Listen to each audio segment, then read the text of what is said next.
Mes 10 meilleurs tips pour progresser au yoga, quel que soit votre niveau. Bienvenue dans le dernier jour du programme 7 jours en live, tout simplement pour vous permettre de progresser dans votre pratique. 7 jours adaptés pour tous, quel que soit votre niveau. Je suis content de vous voir pour ce dernier jour.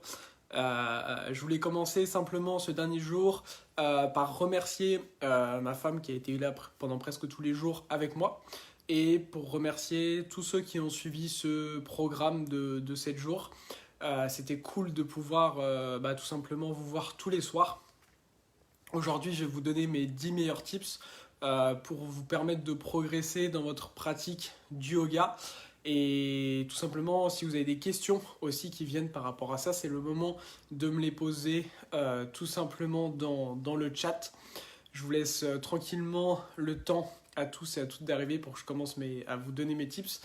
Pour tous ceux qui sont en direct, vous pouvez commenter hashtag live, comme Fanny qui a commenté, hello Sandrine aussi. Et tous ceux qui suivent en replay, si jamais je laisse le replay, je ne sais pas encore, vous pourrez commenter hashtag replay. Je vous rappelle du coup que c'est aussi le dernier jour, donc c'est le moment pour tout simplement pour rejoindre mon programme de yoga. Je vous propose tout simplement qu'on fasse un bilan ensemble.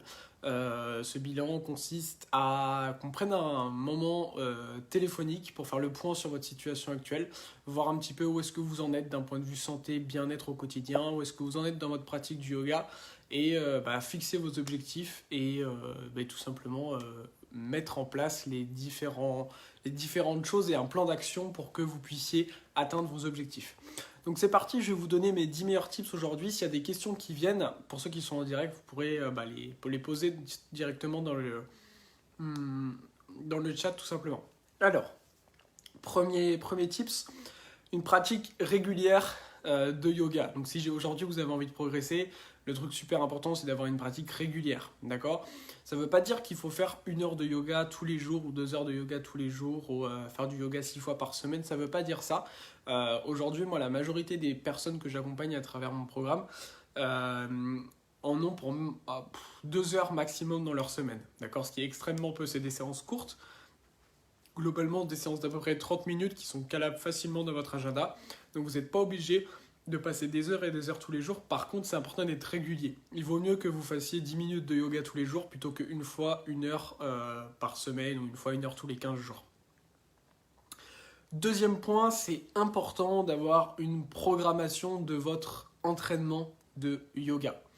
Ce que je veux tout simplement vous dire par là, c'est qu'aujourd'hui, beaucoup de gens ne progressent pas au yoga, que vous soyez professeur ou élève. J'ai une partie de mes élèves qui sont également profs.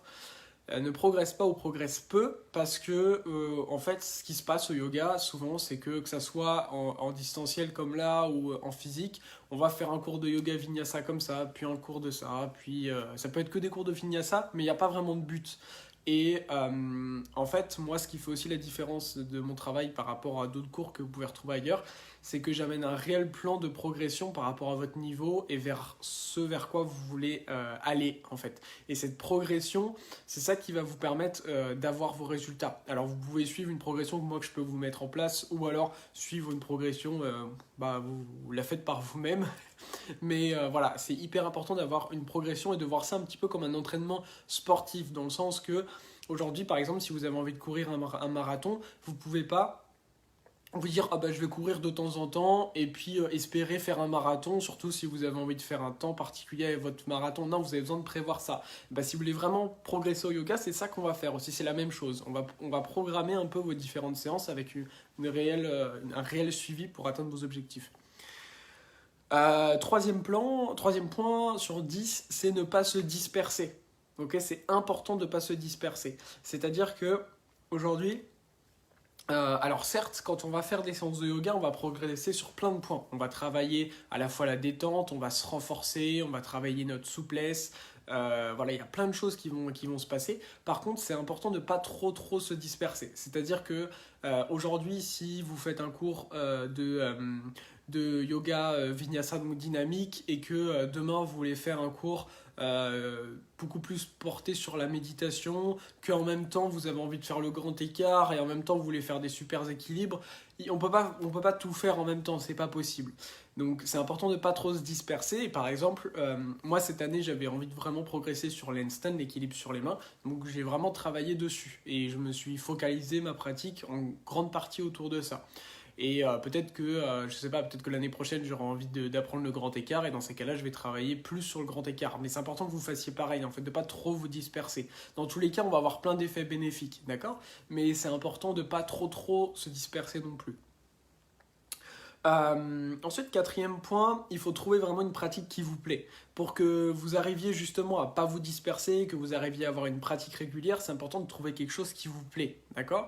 Donc aujourd'hui, par exemple, ça sert à rien de vous forcer à faire des méditations qui durent 2 heures, ou ça sert à rien de vous forcer à faire des cours sur des équilibres si vous n'avez pas envie de faire des équilibres.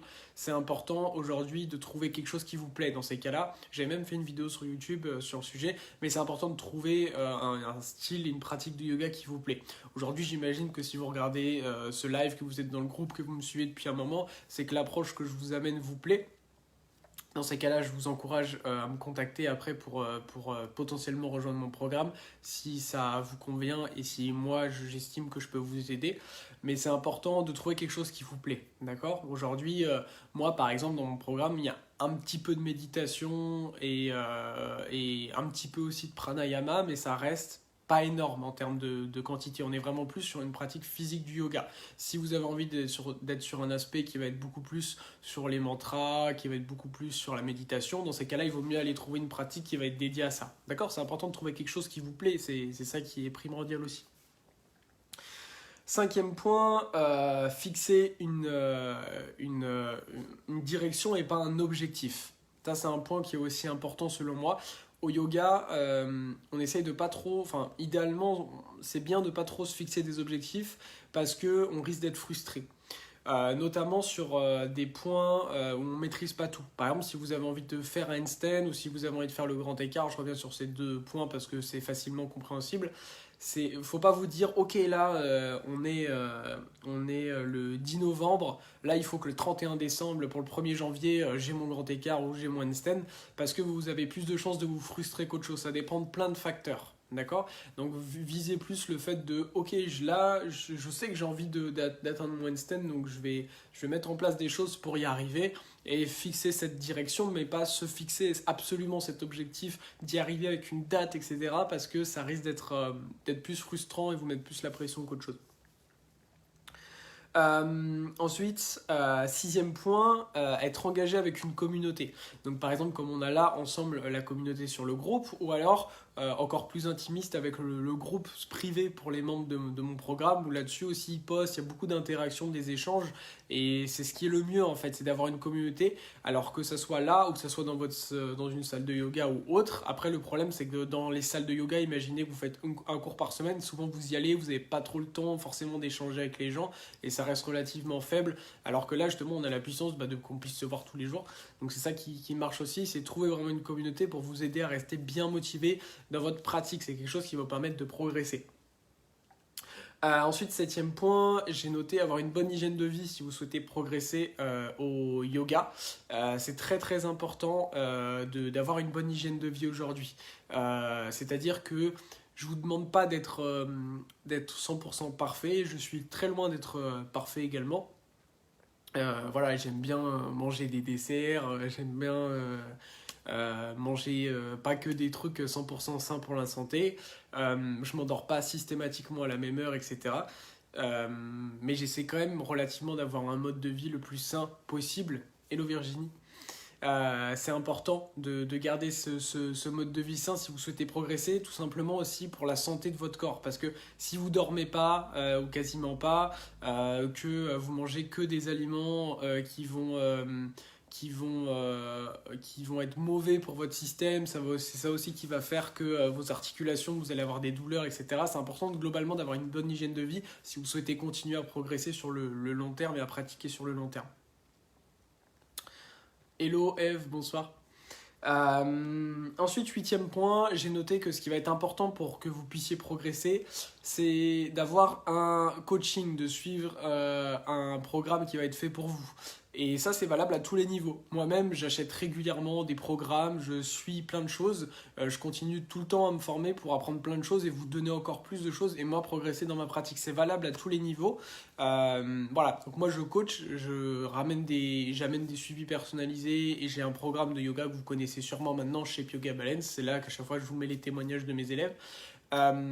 Aujourd'hui, je vous recommande grandement d'avoir un suivi si vous voulez vraiment faire des progrès. Et ça, c'est valable quel que soit votre niveau, que vous ayez fait une seule fois du yoga dans votre vie ou que, comme moi, vous soyez prof et que vous souhaitiez continuer à progresser. C'est très important, cet aspect suivi et coaching dans votre yoga. Donc, je vous encourage à prendre un appel avec moi. Pour ça, vous commentez bilan et vous pourrez prendre votre appel et enfin passer à l'action. Vous savez, la plupart des gens qui rejoignent souvent mon programme, ils suivent depuis certains plusieurs mois, certains même, ils me suivent des fois depuis 1 an avant de rejoindre. Et en fait, c'est le temps que vous preniez votre décision. Mais si vous me suivez déjà depuis un moment, je pense que si vous êtes encore sur ce groupe, c'est le moment de passer à l'action si vous vous sentez motivé. Okay, si aujourd'hui vous n'avez pas de motivation, vous n'avez pas d'accroche avec ce que je vous propose, ça ne sert même à rien de rester sur le groupe. Yes, exactement, Virginie qui dit pareil, j'accompagne et je prends des accompagnements, tout à fait. En fait, c'est comme ça que vous allez toujours continuer à progresser et ça, c'est valable comme nous quand c'est notre métier et c'est valable dans votre vie perso et aussi dans votre vie pro. Si vous voulez progresser dans votre travail aussi, il faut toujours se former, enfin bon, ça vous le savez. On est donc au point 8 et il nous reste 2 points. Donc le 9e point, c'est se filmer. Pourquoi se filmer parce que surtout quand on vient progresser dans notre pratique, on a vraiment envie de progresser, ça va être hyper important le fait de se filmer. Aujourd'hui, la caméra, c'est un super prof. Pourquoi ? Surtout quand vous voulez faire des équilibres, etc.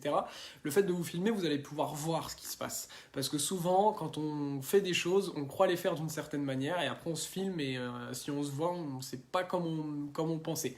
Et c'est pour ça que, notamment, vous voyez en danse, etc., il y a tout le temps des miroirs. Donc nous, le but, c'est pas se filmer pour se regarder et dire « Waouh, je suis génial » ou « Non, ça va pas du tout ». C'est juste pour savoir où vous en êtes. Donc notamment, si vous débutez des inversions quand il y a la tête en bas et vous ne savez pas trop où est-ce qu'elles sont vos jambes, etc., se filmer, c'est un super moyen de progresser. J'encourage mes élèves à faire ça. J'encourage notamment, j'ai des élèves qui suivent uniquement, qui sont dans la partie de mon programme sur le handstand. Et là, pour le coup, ils m'envoient régulièrement des vidéos pour que moi je puisse corriger leurs vidéos et eux-mêmes en fait ça leur permet de voir en fait où ils en sont. C'est très bien la vidéo, c'est un super prof. Merci Virginie qui dit je vous encourage à faire le programme, je suis dans le programme depuis 3 mois, c'est top, merci beaucoup à toi.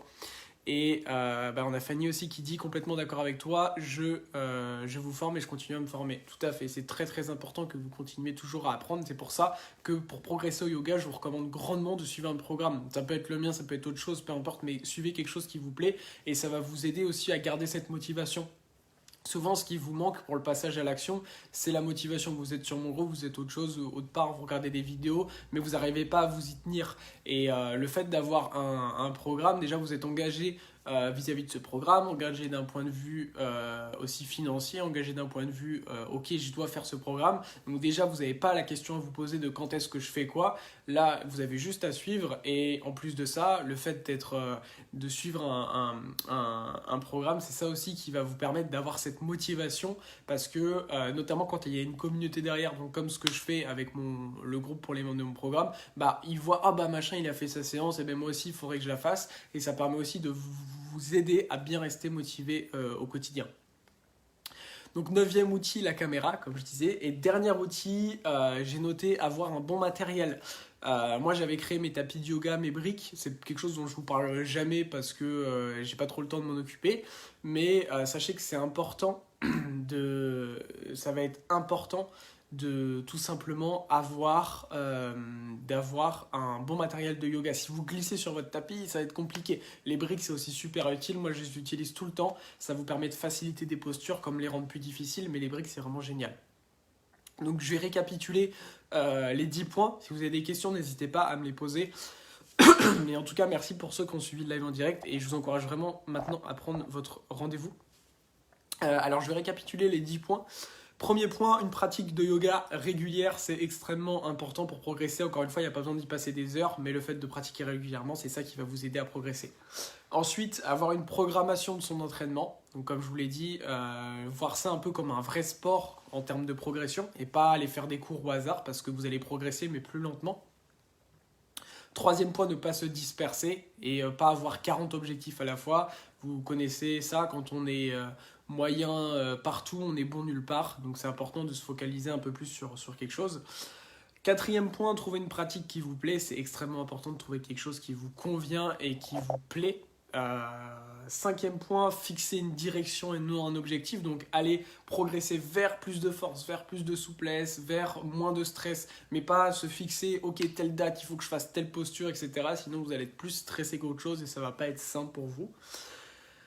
Sixième point, être engagé avec une communauté, donc que ça soit comme nous, avec le groupe Facebook, après comme les membres de mon programme ou ailleurs, mais c'est hyper important d'avoir un soutien et vous sentir dans cette appartenance de communauté pour vous sentir bien et vous aider à garder cette motivation. Septième point, avoir une bonne hygiène de vie, hyper important. Encore une fois, pas besoin d'être parfait, personne n'est parfait, ou peut-être certaines personnes, mais en tout cas, le fait de vous focaliser à avoir une bonne hygiène, globalement, c'est ça qui va vous aider aussi à vous sentir mieux dans votre pratique du yoga.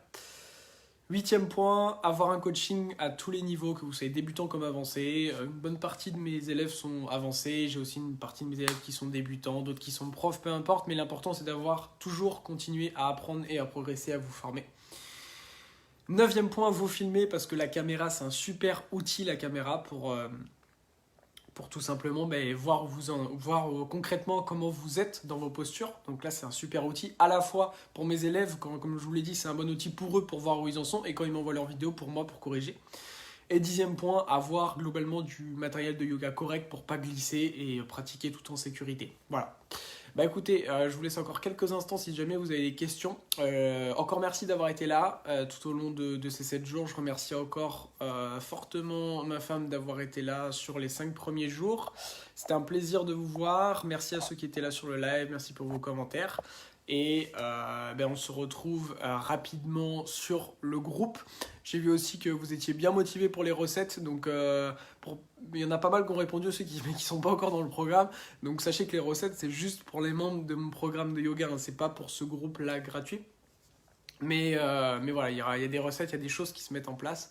En tout cas, c'était un plaisir de vous voir aujourd'hui. Et je vous souhaite une très très belle soirée.